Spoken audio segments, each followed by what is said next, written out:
চীনের ওপর পাল্টা শুল্ক নিয়ে এবার সুর নরম করলেন ডোনাল্ড ট্রাম্প।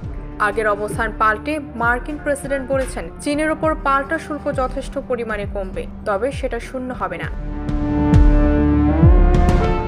যুক্তরাষ্ট্রের স্থানীয় সময় মঙ্গলবার হোয়াইট হাউসে সাংবাদিকদের সঙ্গে আলাপকালে ট্রাম্প এ কথা জানান। পাল্টাপাল্টি শুল্ক আরোপে বিশ্বের সর্ববৃহৎ দুই অর্থনীতির মধ্যে যে বাণিজ্য যুদ্ধ শুরু হয়েছিল, ট্রাম্পের অবস্থান বদলের মধ্য দিয়ে উত্তেজনা কমে স্বস্তি ফিরবে বলে মনে করা হচ্ছে।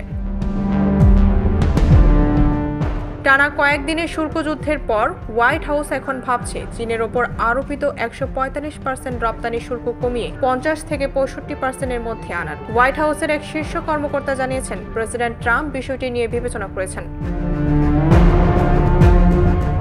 অবশ্য ট্রাম্পও বুধবার এ ব্যাপারে ইঙ্গিত দিয়েছিলেন। বুধবার মার্কিন প্রেসিডেন্টের সরকারি বাসভবন হোয়াইট হাউসে সাংবাদিকদের সঙ্গে মত বিনিময়কালে যুক্তরাষ্ট্রের প্রেসিডেন্ট বলেছিলেন, আমরা চীনের সঙ্গে একটি ন্যায্য বাণিজ্য চুক্তি করতে যাচ্ছি।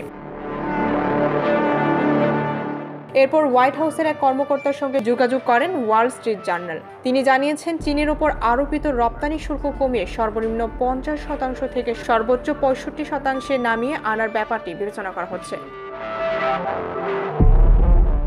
ডেস্ক রিপোর্ট, ভোরের পাতা।